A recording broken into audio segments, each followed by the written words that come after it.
Buenas noches, nos da gusto saludarles en este 15 de febrero de 2019. Gracias por sintonizar Hechos Emisión Estelar. Muy buenas noches, qué gusto que estén con nosotros. Bienvenidos, vamos ahora con nuestros titulares. Estas son las primeras declaraciones del expresidente de ANDA, Carlos Perla, quien recibió hoy la habilitación de sus derechos ciudadanos tras cumplir una condena de 15 años por corrupción. Conozca todo lo que ocurrió hoy en los juzgados. El presidente y vicepresidente electos el pasado 3 de febrero recibieron las cartas credenciales del Tribunal Supremo Electoral. Una racha de asesinatos en San Miguel activa las alertas de las autoridades. Entre las víctimas está una pareja de esposos y un reo en fase de confianza que usaba un brazalete electrónico. ANDA anunció que no habrá servicio de agua potable en varias colonias del área metropolitana de San Salvador. Entérese si usted vive en una de ellas. Y en notas internacionales, el presidente Donald Trump juega una nueva carta para lograr la construcción del muro fronterizo. Hoy declaró emergencia nacional. Estas son las noticias. El expresidente de ANDA, Carlos Perla, recibió hoy la habilitación de sus derechos ciudadanos. Tenemos el reporte de Antonio Valladares. Carlos Perla, expresidente de ANDA, llegó hasta el Centro Judicial Isidro Menéndez, esta vez para recibir el escrito que hace constar el cumplimiento de su pena en prisión. El exfuncionario fue condenado en julio de 2007 a 15 años tras las rejas. Se le encontró culpable de peculado, negociaciones y asociaciones ilícitas. Sin embargo, Perla insiste en ser inocente y señala que todo se derivó de roces entre él y el expresidente Francisco Flores. Fue que yo me opuse a la forma, no al hecho, a la forma en que estaban dolarizando, porque yo sabía que iba a ser una medida totalmente inflacionaria, que tenía que haber un control sobre esa situación, como se hizo en Europa cuando crearon el euro. Había moneda de euro y había moneda local y hubo un control y no fue tan inflacionaria como fue aquí. El donativo de $10 millones provenientes de Taiwán que se desvió a las arcas de Arena fue otro de los señalamientos que desencadenaron lo que él cataloga como una persecución. Bueno, ese terremoto tuvimos nosotros varios sistemas de agua que se dañaron. En Huayúa me recuerdo que el sistema colapsó totalmente y yo supe que se habían dado esos fondos y yo pedí fondos de ese dinero para arreglar el sistema de Huayúa y no se me dieron, ¿verdad? Entonces me di cuenta de algunas otras cosas y bueno. Denuncia que en el país instituciones de justicia están a disposición de personas con poder. Según él, la Fiscalía y el órgano judicial se convierten en brazos operativos contra quienes denuncian irregularidades en gobiernos y ministerios. Señala que una CCS podría prevenir este tipo de actos. La creación de una CCS, como han expresado, podría ser una visión o un fenómeno que podría prestarse a resolver ese problema. El expresidente de ANDA estuvo durante los últimos 4 años en libertad condicional, luego de que en 2015 se le concediera medidas sustitutivas a la detención por cumplir 3/4 de condena. Carlos Perla deberá regresar dentro de 15 días al juzgado primero de vigilancia, donde será notificado del restablecimiento de sus derechos constitucionales. Con imágenes e informe de Antonio Valladares, Noticiero Hechos. Y ante casos como el anterior, cada vez son más las voces que se unen para exigir la creación de una comisión internacional contra la impunidad en El Salvador. Pero ¿cómo funciona un organismo de este tipo? Tatiana Funes nos explica. La creación de una comisión internacional contra la impunidad en El Salvador ha sido un tema recurrente en las últimas semanas, sobre todo luego de que fuera una de las propuestas de campaña del presidente electo Nayib Bukele. Una CCS es un órgano independiente de carácter internacional. Su finalidad es apoyar a la Fiscalía, Policía y otras instituciones de Estado en la investigación de delitos relacionados con la corrupción. La CCS es acompañada por las Naciones Unidas a petición del Gobierno Central y ratificada por el Parlamento.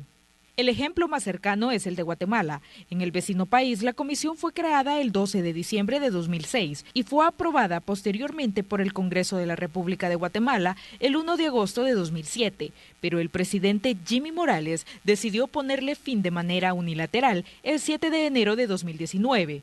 En el Congreso salvadoreño, la iniciativa de una CCS es apoyada por la mayoría de fracciones, a excepción del FMLN, quien opina que lo ideal es fortalecer al Ministerio Público. Tatiana Funes, Noticiero Hechos. Y tras la petición del sindicato de la Procuraduría para la Defensa de los Derechos Humanos de que se someta a un antejuicio a su titular Raquel Caballero de Guevara, el diputado Shafiq Handal explicó que este proceso podría tardar un tiempo, ya que la Comisión Política estudiará la solicitud hasta la próxima reunión. Escuchamos su declaración. ¿Qué va a pasar ahí? Dependerá de la posición de cada grupo. Lo más seguro es que se va a crear la subcomisión. Ahora, si la subcomisión va a emitir sentencia a favor o en contra, eso dependerá de los debates que vienen y de las pruebas que presenten sobre los solicitantes sobre la materia de discusión. Si las pruebas son tan contundentes, procederá entonces una destitución. Pero eso todavía es muy verde. Pasemos a otros hechos que también son noticia este día viernes. El presidente y el vicepresidente electos el pasado 3 de febrero recibieron hoy las credenciales por parte del Tribunal Supremo Electoral. A continuación la nota. Los magistrados del Tribunal Supremo Electoral entregaron las credenciales al presidente de la República, Nayib Bukele, y al vicepresidente Félix Ulloa. El presidente del ente colegiado, Julio Olivo, reiteró que los comicios presidenciales recién pasados fueron todo un éxito. Los grandes objetivos y metas contenidos en el Plan General de Elecciones 2019 fueron cumplidos.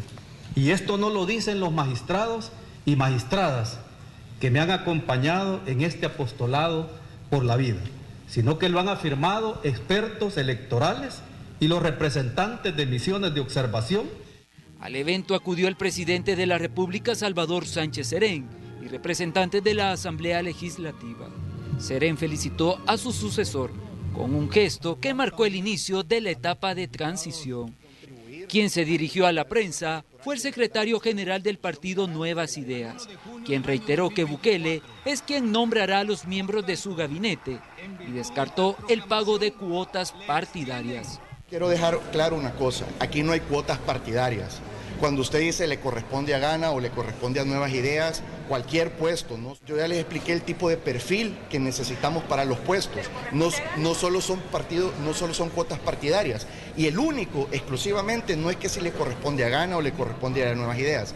Exclusivamente el que va a decidir eso es el presidente electo. También fueron testigos de la entrega de credenciales el fiscal general y cuerpo diplomático acreditado en El Salvador, entre ellos la embajadora de los Estados Unidos en el país, quien reiteró estar dispuesta a trabajar con Bukele y estrechar lazos de amistad con el país. Trabajar en la transición del nuevo gobierno y para nosotros simplemente queremos fortalecer las relaciones entre los Estados Unidos y El Salvador. ¿Cuáles son las prioridades? ¿Siempre va a ser la corrupción, la seguridad? Bueno, eso depende de la nueva administración, entonces vamos a trabajar con el equipo de transición del presidente electo y ver cuáles son sus prioridades y cómo nosotros como país extranjero podemos acompañar su nueva agenda. A estas reuniones también se sumarán los representantes de los diversos sectores del país, quienes han solicitado al nuevo mandatario discutir soluciones a los problemas más agobiantes de la población. Con imágenes de Juan Castellano, este es un informe para Noticiero Hechos, de Ernesto Cornejo.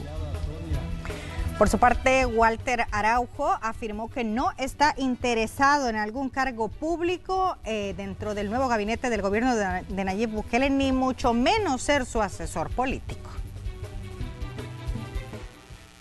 He sido muy tajante y muy enfático en decir de que no tengo interés en ningún cargo público, de la función pública, sino por el contrario, venir a desarrollar todo lo que es un aspecto de comunicación nueva, alternativa para el pueblo salvadoreño, lo cual estoy desarrollando a través de mi programa Toda la Verdad. Eso es lo único que yo puedo decir por el momento, enfocado en esa lucha de crear un espacio diferente y de comunicación distinta, alternativa, que no existía antes en El Salvador. Y la Dirección General de Protección Civil informó que los ocupantes del edificio de la Asamblea Legislativa se encuentran en grave riesgo, pues la infraestructura que fue construida en el año 71 no puede albergar a más de 300 personas. Por su parte, el Sindicato de Trabajadores de ese órgano de Estado ha pedido a la Junta Directiva que agilice el proceso de construcción de una nueva infraestructura. Un sismo de magnitud 6.4 ocurrió el pasado 1 de febrero y causó severos daños al edificio de la Asamblea Legislativa. pero estos se sumaron a otra serie de daños que la infraestructura ya presentaba. Según lo informó la Dirección General de Protección Civil, desde el 2013 se realizaron estudios de parte del Ministerio de Obras Públicas y consultores especializados, donde claramente se evidencia el riesgo en que se encuentran los ocupantes del edificio, el cual fue construido en 1971 para ser utilizado por 170 personas. Protección Civil recomienda equilibrar los pesos vivos y muertos al interior del inmueble y que el número de ocupantes no exceda a los 300. Ante esto, el Sindicato de Trabajadores de la Asamblea solicita que a la brevedad se logre un acuerdo para evitar un desastre. La Junta Directiva vea este tema, ya que para nosotros es un riesgo como está este edificio. A nosotros eso nos preocupa, ya que este edificio tiene mucha carga viva, o sea, personal, y carga muerta. En este caso, toda la parte de los edificios que han ido construyendo. Desde los terremotos del 2001 y 2002, la comisión evaluadora dijo que el edificio estaba sobrecargado. A partir de esa fecha, a este edificio se le ha subido cerámica sobre pisos, nuevos muebles, doble cantidad de personal, y si en aquel entonces estaba sobrecargado, hoy está peor de cargado. El presidente del primer órgano de Estado dijo que ya se encuentran trabajando en el diseño del nuevo edificio. $600.000 serán destinados del presupuesto del Fondo de Estudios de Prevención, FOSEP, para financiar el estudio de suelo. Que ronda los $600.000 para el diseño, no para la construcción, para el diseño del edificio. Así es que todo eso lo hemos visto. Este es un proceso que iniciamos. Lo he hablado detenidamente con el futuro presidente Mario Ponce y él es también de los que está iniciando este proceso porque hay que darle continuidad después del noviembre cuando yo abandone la presidencia.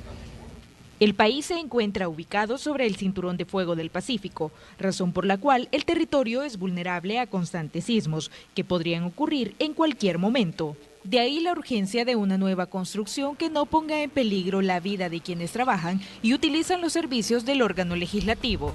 Tatiana Funes, Noticiero Hechos. Y empleados del Parque Zoológico Nacional suspendieron labores por supuesta violación de sus derechos laborales. Exigen la renuncia del director. Cerrado. Así amaneció el Parque Zoológico Nacional en protestas por supuestas malas prácticas cometidas por el director Vladen Enríquez. Así lo denunciaron los sindicalistas, quienes aseguraron que sus derechos laborales han sido violentados. Estamos pidiendo la destitución del director, ya no lo queremos como jefe. Primero porque vulnera los derechos laborales de los trabajadores. Internamente los técnicos efectúan mucha corrupción, hay demasiada muerte de animales y nadie da cuenta de lo que aquí está ocurriendo y ocultan a las autoridades. Él tiene de parte de los trabajadores quejas y la patronal no dice nada ni hace nada en contra de él. No sabemos por qué lo están protegiendo y lo están blindando. Lo que hacen es trasladarlos y ellos siguen con su misma corrupción. El titular desmintió la denuncia y señaló los motivos que se esconden tras este cierre del parque.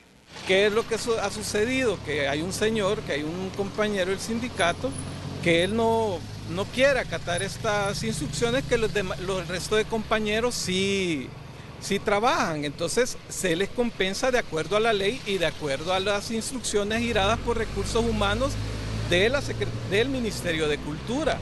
Pero el señor quiere que se le compense de otra manera, o sea, que se le den más días por sus días de descanso, pero las mismas instrucciones que ha girado Recursos Humanos es que se den de acuerdo a la ley, que es día trabajado, día compensado. Los trabajadores del Zoológico Nacional hicieron el llamado a las autoridades del Ministerio de Cultura a tomar cartas en el asunto. De lo contrario, seguirán con estas acciones. Al día, el zoológico recibe 4.000 visitantes y la cifra incrementa los fines de semana. Con imágenes de Alfredo López, Nelson Quinteros, Noticiero Hechos. Y presten mucha atención a lo siguiente. La Administración Nacional de Acueductos y Alcantarillados informó que debido a un corte de energía eléctrica, los sistemas Las Pavas y Zona Norte suspenderán su producción de agua potable este domingo 17 de febrero. El domingo 17 de febrero. lo que afectará el servicio de varias zonas del área metropolitana de San Salvador, como la colonia Escalón, San Benito, Campestre, Miramonte, Metrópolis, Universitaria San Antonio Abad, Centro Urbano Montserrat, Colonia Ibu, Barrio Lourdes, Ilopango, Santa Elena, Apopa, Mexicanos, entre otras. El restablecimiento del servicio y llenado de más de 60 kilómetros de red de tubería iniciarán paulatinamente la noche del domingo y puede prolongarse por hasta 48 horas en las zonas altas. ANDA pone a disposición el servicio de camiones cisterna llamando al Centro de Atención Ciudadana 915. Recuerde, 915. Es momento de que vayamos a comerciales y al regresar le tenemos detalles. Una pareja de esposos y un reo en fase de confianza que usaba brazalete electrónico son algunas de las víctimas de la violencia en la zona oriental del país. En minutos le traemos todos los detalles.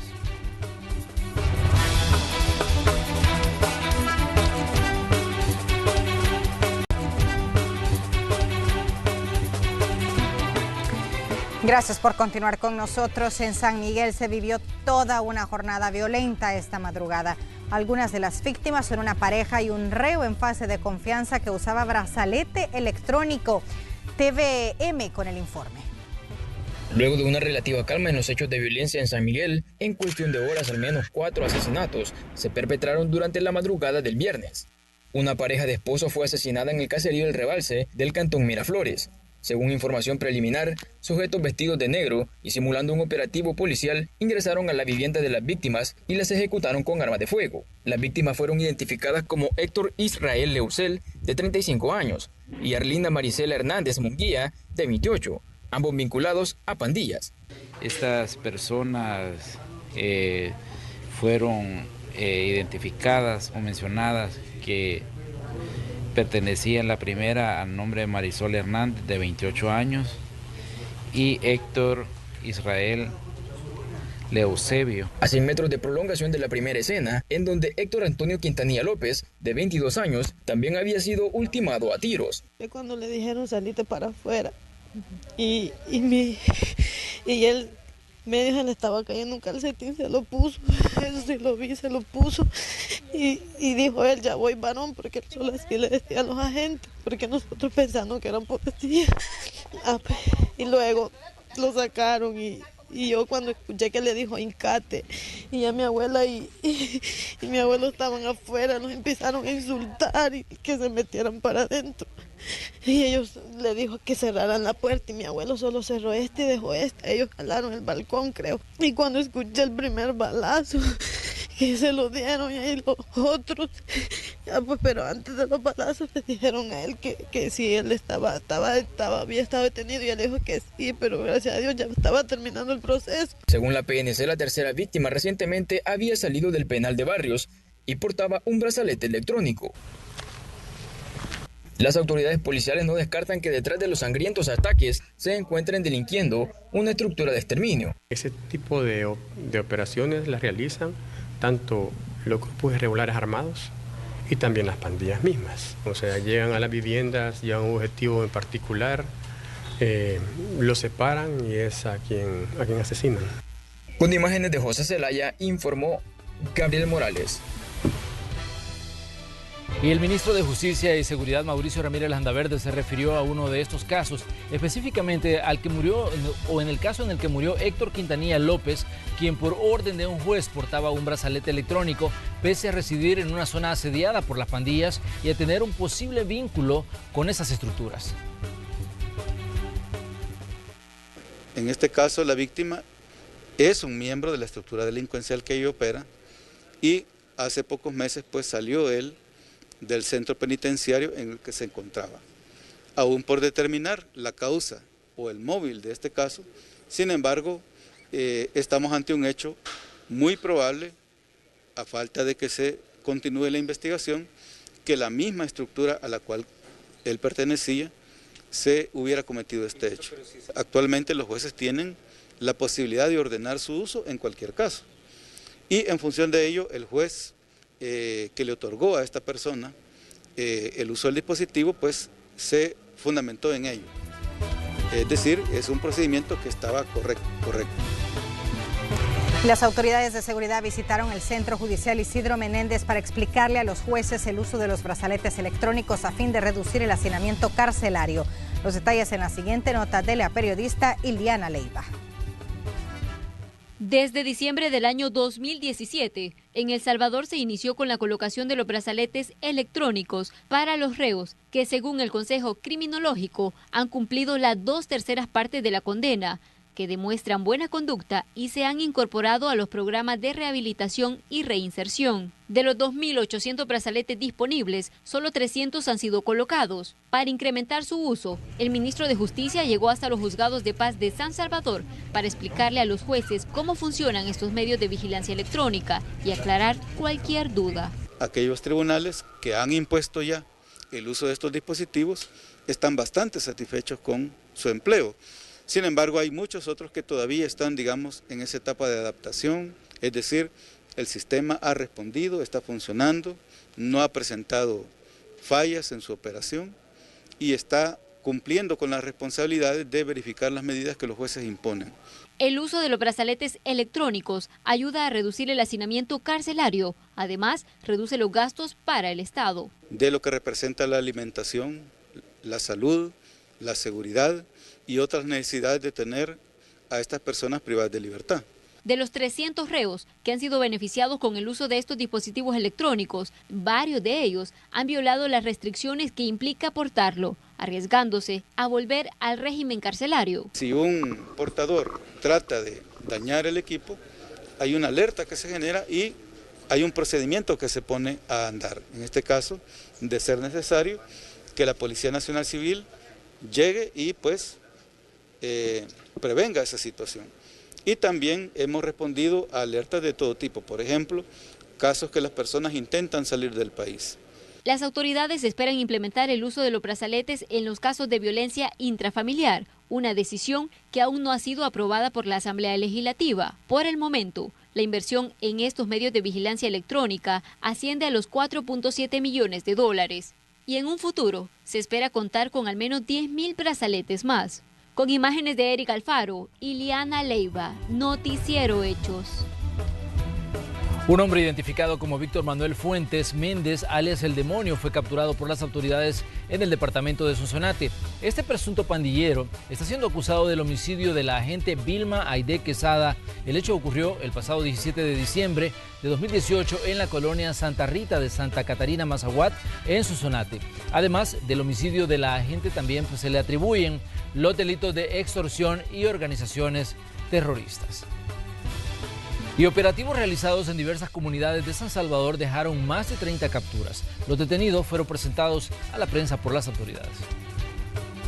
Durante los operativos realizados en las últimas horas por la Policía Nacional Civil en el municipio de San Salvador, presuntos pandilleros del barrio 18 Revolucionarios fueron capturados por el delito de feminicidio agravado en grado de tentativa. Según las autoridades, atacaron a una mujer en los alrededores del mercado Tinetti, ocasionándole lesiones de gravedad. El móvil estaría ligado al cobro de la extorsión.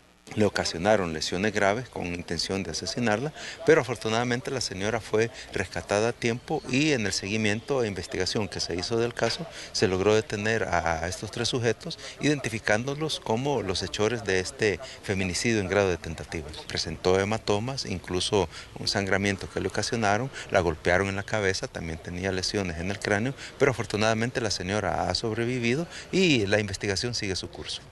Los patrullajes en zonas de alta peligrosidad también se han intensificado. Como resultado, la policía reporta la captura de 3 personas que quebrantaron la ley, acusadas de posesión y tenencia de drogas. Se les incautó una gran cantidad de marihuana en porciones. No se descarta que se dediquen al narcomenudeo. Tenemos un aproximado de 70 porciones, paquetes pequeños de hierba seca, al parecer marihuana, aunque ya se realizaron pruebas preliminares que nos indican que se trata de esta sustancia. Hay 3 personas detenidas por este hecho. En diversos puntos, como mencionábamos, alrededor de la Tutunichapa, al poniente de la ciudad y en la zona de la Tiendona. Lesiones y amenazas, robo, hurto, posesión y portación ilegal de arma de fuego son otros delitos por los que serán procesados al menos 30 presuntos criminales que fueron capturados por las autoridades durante estos operativos. Con imágenes e informe de Enrique López, Noticiero Hechos. La Iglesia Católica y las autoridades del Colegio Salesiano San José de Santa Ana desmintieron la información que en los últimos días ha circulado en redes sociales. Aclararon que el padre Melvin Pérez, acusado de sexting, es decir, de enviar textos con carácter sexual a estudiantes pues de 18 años, pues ya ha sido expulsado de la institución. Y pedimos perdón a las personas involucradas y a quienes se hayan sentido heridos por la conducta inadecuada de este sacerdote.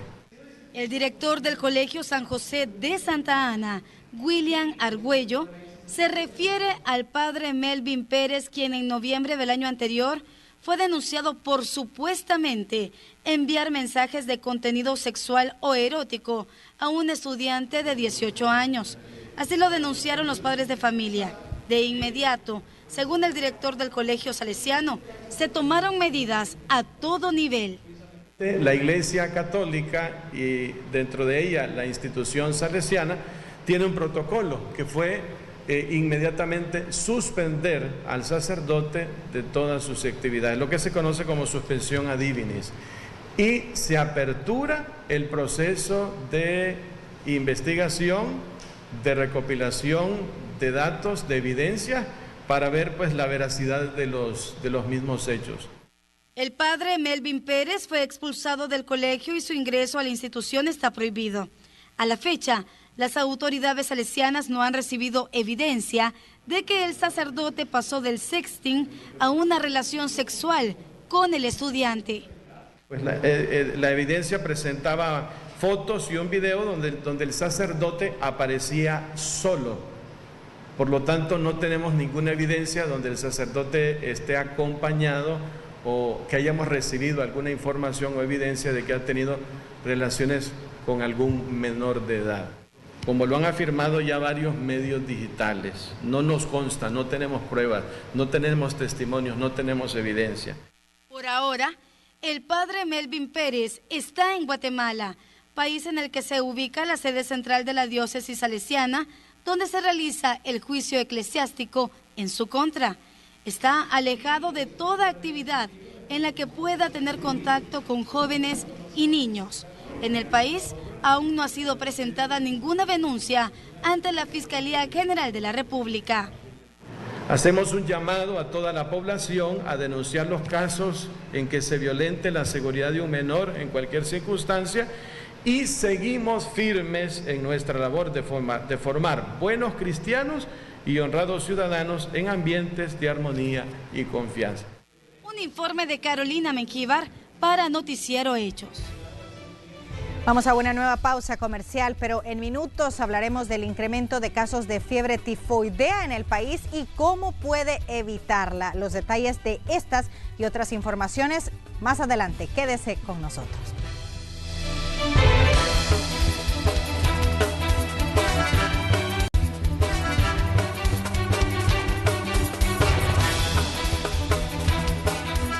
Continuamos con más noticias en Noticiero Hechos. Se reporta un incremento de casos de fiebre tifoidea en los municipios y departamentos más poblados de nuestro país. Aunque parezca sencillo, una de las medidas más eficaces de prevención para esta mortal enfermedad es el lavado de las manos.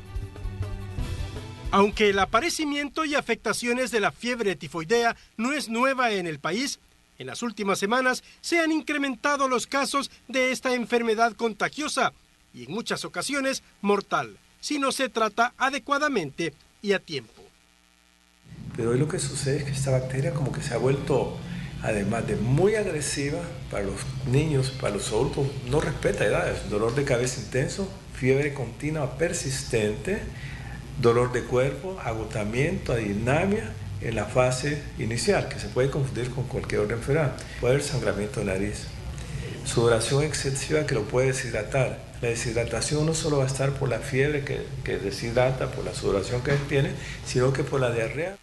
Una bacteria fácilmente transmisible y se encuentra cercana a nuestra actividad cotidiana. Deja ir el agua, después se va a lavar las manos, abre la válvula para lavarse las manos. Y después, pero tiene que cerrar el chorro y cuando vuelve a cerrar, ¿cómo le quedan sus manos? Contaminadas. Y incluso la perilla. Y quedó todo, quiere decir que si llegan otras personas en la familia a tocar todo eso, pues considerar que se va a infectar todo. Y entonces puede ser el inicio de un brote familiar que después va a la comunidad y al rato tenemos un brote a nivel nacional. Además de lavar manos, la persona que manipula los alimentos tiene que tener mucho cuidado en el lavado mismo de ellas y la preparación, como después de ir al baño, lavarse bien las manos también. Hay vacunas para prevenir la fiebre tifoidea, pero la mejor defensa es cultivar el hábito de la limpieza, especialmente, aunque parezca sencillo, el lavado de manos. Lavado de manos. 2, cuidado donde comemos. No podemos estar comiendo en la calle donde vemos sitios en los cuales no son los más higiénicos, cuando vemos que no tienen dónde lavarse las manos, cómo ellos preparan los alimentos en la calle, no es higiénico. Por lo tanto, seleccionar adecuadamente el sitio donde vamos a comer. Recuérdense también que puede haber una contaminación a través de moscas, en el campo sobre todo. De acuerdo al último reporte epidemiológico del Ministerio de Salud sobre los casos de fiebre tifoidea, se han registrado más de 100, principalmente en municipios de los departamentos de San Salvador, San Miguel y La Libertad. La clave de la prevención para no ser víctima de la fiebre tifoidea es no consumir alimentos de dudosa procedencia. Y por sobre todo, mantener el hábito de lavarse bien las manos. Con imágenes de Ever Ábalos, Luis Alberto López, Noticiero Hechos. Así es, gracias Pamela. Le vamos a contar rápidamente que los trabajos de ampliación en el Aeropuerto Internacional San Óscar Arnulfo Romero avanzan rápidamente. Las autoridades esperan inaugurar la primera fase de ese proyecto en mayo de este año. Las obras de ampliación en el Aeropuerto Internacional San Óscar Arnulfo Romero llevan un avance del 40% según el plan maestro. La primera fase de construcción se desarrolla en 23.216 metros cuadrados. La mayor parte corresponde al edificio de terminal de pasajeros, donde se ubicarán 5 puertas de embarque con sus respectivos puentes de abordaje, llegando a un total de 19 en la terminal aeroportuaria, duplicando la capacidad de recepción de pasajeros. Esto es lo que nos propusimos y esto es lo que estamos dejando como legado. Y es importante porque además estamos dejando una plataforma que después tiene que continuar en base al plan maestro con el que se ha venido trabajando con responsabilidad por parte del liderazgo de CEPA. Ya expresarles que las obras exteriores casi todas están al 100%, únicamente tenemos el tema de la subestación eléctrica al 95%, que está por terminarse, y muy pronto vamos a empezar a hacer algunas inauguraciones nuevamente en este aeropuerto. La inversión total para los trabajos de ampliación asciende a $62 millones. La nueva infraestructura contará con 3 niveles donde se instalarán salas de espera, pasillos, área comercial y zona de seguridad. Mientras que las obras externas como la estación eléctrica, oficinas de CEPA, planta de tratamiento y el centro de operación de seguridad están por culminar y serán inauguradas en los próximos días. Los aeropuertos se convierten en la primera ventana de entrada y salida de nuestras familias. El aeropuerto es como la primera puerta que se abre para entrar a la casa o la primera puerta que se abre para salir de la casa. Y tenemos que tenerla en condiciones bien cuidada, bonita, limpia, segura, y eso es lo que hemos venido haciendo en todo este esfuerzo que hemos trabajado y hemos ejecutado a lo largo de estos 5 años. El presidente de CEPA destacó que en el 2018 el índice de crecimiento fue positivo. Llegaron y salieron del país 3.4 millones de pasajeros y con esta ampliación las autoridades esperan que la terminal aérea se convierta en uno de los más importantes de la región. Pero algo sorprendente es que en el mes de enero terminamos nuestro crecimiento con un 15%. O sea, hemos atendido 50,000 pasajeros adicionales a los que recibimos el año pasado. Las autoridades sostienen que esta inversión es un legado histórico en la plataforma aeroportuaria, generando una mayor competitividad y un clima de confianza a los inversionistas nacionales y extranjeros. Esta fase será entregada en el mes de mayo de este año. Con imágenes e informe de Enrique López, Noticiero Hechos. Seguimos con más noticias. La Cámara de Comercio de Estados Unidos, las Cámaras de Comercio Americana de El Salvador, Guatemala y Honduras, la ANEP, CACIF de Guatemala y COEP de Honduras emitieron una declaración relacionada al Plan de Alianza para la Prosperidad impulsado por los gobiernos del Triángulo Norte y la estrategia de relaciones de Estados Unidos para Centroamérica. En la misiva expresan: reconocemos los esfuerzos individuales y en conjunto de nuestros respectivos gobiernos para promover seguridad y prosperidad en la región durante los últimos años. Asimismo, dicen, enfatizamos la urgente necesidad de implementar una agenda orientada a la acción que promueva la libre empresa e impulse el crecimiento económico. Anuncian el lanzamiento del Task Force de las empresas del Triángulo Norte y Estados Unidos, que proporcionará insumos desde el punto de vista del sector privado a los gobiernos de Estados Unidos, El Salvador, Guatemala y Honduras para desarrollar acciones que permitan aumentar las oportunidades y reducir la migración.